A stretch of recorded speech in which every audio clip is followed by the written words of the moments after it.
নমস্কার, মানি মেকিং মাইলেজের যাত্রা আজকে আবার আমরা শুরু করছি 25শে জুলাইয়ের নিফটি অ্যানালিসিস দিয়ে। আজকে আমাদের উইকলি অ্যানালিসিসেরও দিন। প্রথমে আমরা নিফটির গতি প্রকৃতি জানার জন্য লাস্ট উইকে নিফটির পারফরমেন্সটা একটু দেখে নিই, যাতে আগামীকালকে বুঝতে আমাদের একটু সুবিধা হয়। লাস্ট উইকে নিফটি প্রথমেই একটা গ্যাপ আপ ওপেন দিয়ে যাত্রা শুরু করেছিল।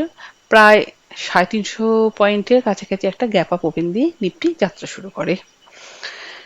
ক্রমে ক্রমে বৃহস্পতিবার নাগাদ 25,150-এর আশেপাশে ওপেন হয়, আর সেখান থেকে শুরু হয় প্রফিট বুকিং। গত শুক্রবারও সেই প্রফিট বুকিং এরই কন্টিনিউয়েশন হয়। নিফটিতে যে বেয়ারিশনেস লাস্ট শুক্রবারে ছিল, সেটা যে সেল আপ নয়, শুধু প্রফিট বুকিং, সেইটাকে স্পষ্টীকরণ করে ডিআইএ রেকর্ড। ডিআইএ অ্যাক্টিভিটি থেকে দেখা যায় যে ডিআইএরা ফিচার আর অপশন সেগমেন্টে শুধু নয়, ক্যাশ সেগমেন্টেও প্রায় 329 কোটি টাকা সেল করে। আমার মতে সেই জন্যই হয়তো মার্কেটে এই স্লাইডটা হয়। এবারে আগামী দিনেরও কিছু নিফটির গতি প্রকৃতি অনুধাবন করার জন্য আমরা কিছু নিউজের দিকে একটু আলোকপাত করব।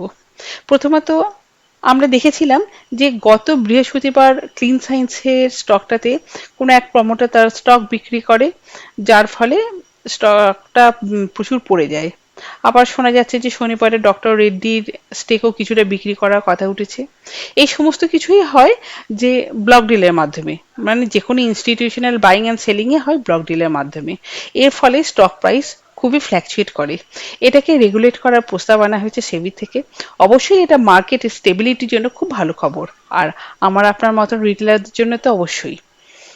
এরপরে আরেকটা খবর আছে, সেটা হচ্ছে গ্রে মার্কেটে ট্রেডিং নিয়েও সেবি কিছু রেগুলেশন আনার চেষ্টা করছে। যেমন প্রি আইপিও ট্রেডিং অফিসিয়াল প্ল্যাটফর্মে হবে। এর ফলে যেমন বেটার প্রাইস ডিসকভার বা আমরা সঠিক মূল্যে জিনিসটাকে কিনতে পারবো, শুধু তাই না, সাথে সাথে আনঅফিসিয়াল রিসোর্সের উপরেও আমাদের কম বিশ্বাস করতে হবে বা তাদের উপর রিলায়েবিলিটিটাও কমে যাবে। প্রপার ডিসক্লোজার থাকবে, মানে আমরা কতগুলো জিনিস কিনলাম, কোন দামে কিনলাম, কখন কিনলাম, কবে কিনলাম, এই সমস্ত কিছুই লিখিত বলিতভাবে পাওয়া যাবে। এটাও অবশ্যই আমার আপনার মতো রিটেলারদের জন্য সুখবর। আমরা লাস্ট বৃহস্পতিবার এবং শুক্রবারে যে প্রফিট বুকিংটা দেখেছিলাম, তা হয়তো আমেরিকার ফেড রেটের কারণেও কিছুটা ছিল, কিন্তু শুক্রবার ইভিনিংয়ে ফেড রেট কমানোর প্রতি আশাবাদী ছিলেন জেরম পাওয়েল। ফলে আমেরিকার মার্কেটে একটা বেশ বড় র্যালি দেখা যায়। গিফট নিফটিতেও 7টার পরে ভালো মুভমেন্ট আমাদের চোখে পড়ে। আশা করা যায় আমাদের মার্কেটও সোমবারে বেশ পজিটিভলি ওপেন হবে। এটাকে সাপোর্ট করছে ইন্ডিয়া ভিক্স, যার ভ্যালু এখন 11.72। মানে মার্কেট এখনো ফিয়ারলেস, মানে মার্কেটের এগেনস্টে যাওয়ার জন্য সেরকম কিছু এখনো পর্যন্ত ঘটেনি। তাই সোমবারের জন্য আমাদের মার্কেট সেন্টিমেন্ট বেশ পজিটিভ। আমরা সোমবারের জন্য আমাদের সাপোর্ট রেজিস্ট্যান্স গুলোকে নিয়ে আগে একটু আলোচনা করে নিই। রেজিস্ট্যান্স পেতে পারে 25,000-এর লেভেলটাতে। এর আগেও আমাদের একটা রেজিস্ট্যান্সে কাজ করছিল, এই লেভেল থেকে আমাদের ব্রেকআউট আসে। 25,000-এর লেভেল এখনো একটা রেজিস্ট্যান্সে কাজ করতে পারে। 25,000-এর রেজিস্ট্যান্স লেভেলটা ব্রেক করে গেলে 25,100 এবং 25,150 এই সমস্ত লেভেলগুলোকেও আমরা রেজিস্ট্যান্স হিসেবে কনসিডার করতে পারি। আর একটা খুব ইম্পর্টেন্ট লেভেল, যেটা ঠিক রেজিস্ট্যান্স হিসেবে কাজ করছে না বা সাপোর্ট হিসেবে কাজ করছে না, কিন্তু খুব একটা ইম্পর্টেন্ট জোন হিসেবে রয়েছে, সেটা হচ্ছে 24,950 থেকে 920 জোনটা। এটা আগেও আমাদের খুব ইম্পর্টেন্ট জোন ছিল। এই জায়গায় নিফটি বারংবার সাপোর্ট নিয়েছে। এই জায়গা থেকে আমাদের ট্রেন্ড রিভার্সালও দেখা যেতে পারে। নিফটি সাপোর্ট গুলো হচ্ছে 24,850, 24,800, 24,750 এবং 700 লেভেল। আমাদের মার্কেট আউটলুক পজিটিভ। এরপরে ধরে নিই যদি কালকে Nifty by chance gap up open হলো, গ্যাপ আপ ওপেন হয়ে নিফটি 25,000-এর লেভেলে ওপেন করলো, আর সেই জায়গা থেকে কনসলিডেট করলো এবং ফার্দার একটা ব্রেকআউট আসলো, সেই ক্ষেত্রে কিন্তু আমরা একটা শর্ট টার্ম বাই দিতে পারি। আমাদের টার্গেট বেরিয়ে আসতে পারে 25,100, 25,150 ইত্যাদি। সেকেন্ড কেস হচ্ছে নিফটি 25,000-এর আশেপাশে ওপেন হলো, ওপেন হয়ে সেই জায়গায় কনসলিডেট করলো, এবং হোল্ড করতে না পেরে সেখান থেকে স্লাইড করলো, স্লাইড করে যদি 24,950 থেকে 920 এই জোনটার থেকে যদি নিফটি রিভার্সাল দেয়, সেই ক্ষেত্রে কিন্তু আমরা বাই অ্যান্ড ডিপে যাব। আমাদের তখন টার্গেট বেরিয়ে আসতে পারবে 25,000 থেকে 25,100 লেভেল পর্যন্ত। এরপর থার্ড কেসে কি হতে পারে? থার্ড সিনারিওতে এরকম হতে পারে যে নিফটি 25,000-এর আশেপাশে ওপেন হলো, ওপেন হওয়ার পরে নিফটি সেইখান থেকে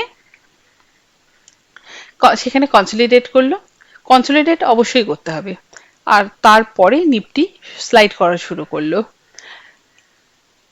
কোনো কারণে নিফটি যদি 24,980 লেভেলটাকে ব্রেক করে এবং সেখানে যদি আবার পুল ব্যাক আসে, তখনই আমরা নিফটিতে সেল সাইডে যাব।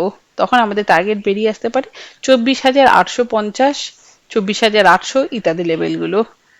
আর ফোর্থ সিনারিওতে হচ্ছে নিফটি ফ্ল্যাট ওপেন হলো, সেইখান থেকে 24,950 থেকে 920 লেভেলটাকে ব্রেক করলো, ব্রেক করলে তখন আমাদের টার্গেট বেরিয়ে আসতে পারবে 25,000, 25,150 ইত্যাদি।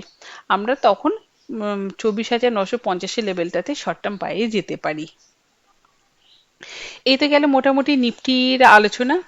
আমরা লাস্ট উইকে যে যে পজিশনাল পিকগুলো করেছিলাম সেগুলো নিয়ে একটু আলোচনা করে নিই। লাস্ট উইকে আমার পজিশনাল পিক ছিল ভাটেক ওয়াবাক এবং অ্যাপোলো মাইক্রোসিস্টেম, দুটোই ভালোই পারফর্ম করেছে। ভাটেক ওয়াবাকের লাস্ট হাই ছিল 1646 টাকা, যেটা আমাদের দুটো টার্গেটকে অ্যাচিভ করে দেয়। আর আমার অ্যাপোলো মাইক্রোসিস্টেমের লাস্ট দিন ক্লোজই হয়েছে 235 টাকাতে, আমাদের টার্গেট ছিল 220 টাকা, তার অনেকটা উপরে গিয়ে ক্লোজ হয়েছে। বেশ ভালোই পারফরমেন্স এই স্টক দুটোতে দেখা গেছে। এই সপ্তাহে আমরা 3টে স্টক পিক করেছি, দেখা যাক সেগুলো কিরকম ভাবে পারফর্ম করে। স্টকগুলো হচ্ছে এফএসসিটি, সিএসসি আর অমরা রাজা ব্যাটারি। এফএসসিটিতে আমরা এন্ট্রি নেওয়ার চেষ্টা করব 997 থেকে 990-এর মধ্যে। আমাদের স্টপ লস হবে 970, টার্গেট হতে পারে 1050, 1080 এবং 1110। সিইএসসি আমরা এন্ট্রি নেওয়ার চেষ্টা করব 166 টাকা 40 পয়সা থেকে 165 টাকা 80 পয়সার মধ্যে। আমাদের প্রথম টার্গেটটা হবে 170 টাকা 20 পয়সা থেকে 171 টাকা 10 পয়সার মধ্যে। দ্বিতীয় টার্গেট হচ্ছে 173 টাকা, আর দ্বিতীয় টার্গেট হচ্ছে 173 টাকা, তৃতীয় টার্গেট হবে 174 টাকা। স্টপ লস হবে 163 টাকা। অমরা রাজা ব্যাটারির ক্ষেত্রে আমরা এন্ট্রি নেব 997 থেকে 968-এর মধ্যে। এন্ট্রি হয়ে গেলে আমরা টার্গেট হিসাবে মেনটেন করব 1033, 1060 অ্যান্ড 1090-র জন্য। আর স্টপ লস হিসাবে আমরা মেনটেন করব 960 লেভেলটাকে। ইন্ট্রাডে ক্ষেত্রেও আমরা লাস্ট ফ্রাইডে পিক করেছিলাম ইন্ডিয়া মার্টকে, আমাদের খুব একটা কাজ হয়নি, কিন্তু আগামী দিন যতদিন না পর্যন্ত ইন্ডিয়া মার্ট 2770-এর উপর ক্লোজ হচ্ছে, তার আগে পর্যন্ত আমরা অবশ্যই ইন্ডিয়া মার্টে সেল করে কাজ করার চেষ্টা করব। লেভেলগুলো হচ্ছে 2695, 2710, 2720, 2740, 2760 ইত্যাদি। আর আমাদের সেল হয়ে যাওয়ার ঠিক 20-30 পয়েন্ট নিচে আমরা প্রফিট বুক করতেও দেরি করব না। আগামীকালে আমরা যে যে পিকগুলো করেছি সেগুলো হচ্ছে গ্লোবাল স্পিরিট 1234 থেকে 1216-এর মধ্যে এন্ট্রি নেব। স্টপ লস হচ্ছে 1205, টার্গেট হচ্ছে 1250 থেকে 1265। আর দ্বিতীয় হচ্ছে বিজয় ডায়াগনস্টিক্স হচ্ছে 1020 থেকে 1018-এর মধ্যে এন্ট্রি নেওয়ার চেষ্টা করবো। স্টপ লস হবে 1005, টার্গেট বেরিয়ে আসতে পারে 1036 থেকে 1048। আমরা এই পজিশনাল এবং এই ইন্ট্রাডে স্টকের মধ্যে আগামীকাল কাজ করে দেখব এই সপ্তাহটা আমাদের কেমন যায়। Best of luck. তাও কথা প্রসঙ্গে আরেকটা কথা বলে রাখি, বিভিন্ন ন্যাশনাল এবং ইন্টারন্যাশনাল রিসার্চ টিমের বক্তব্য অনুসারে শুধু আমাদের ঘরোয়া বাজারে নয়, সারা পৃথিবী জুড়ে ইকোনমিতে একটা স্লোডাউন দেখা দিচ্ছে বা দিয়েছে। তো এর ফলে আগামী সময়ের জন্য মার্কেটে খুব একটা ভালো আপ মুভমেন্ট দেখা যাবে না, হয়তো ইকোনমিতে একটা ডাউনফল আসলেও আসতে পারে। কিন্তু এতে আমাদের মতন ট্রেডারদের কোনো ভয় পাওয়ার কারণ নেই, আমরা তো মেনলি ইন্ট্রাডেই করি, আর কিছু অবশ্য পজিশনাল ট্রেডও নিই। প্রফিট বুক করতে যেমন আমরা দেরি করি না, তেমনি স্টপ লসে বেরোতেও হেজিটেট করি না। তাই সেইভাবে দেখতে গেলে মার্কেটের ওঠানামার সঙ্গে আমাদের খুব একটা কিছু এসে যায় না, বা মার্কেটের ওঠানামাটা আমাদের খুব একটা এফেক্ট করে না। তবুও আমাদের তো সবকিছুর জন্য প্রিপেয়ার থাকতে হয়। যাই হোক, আজকে এইটুকুই। Thank you.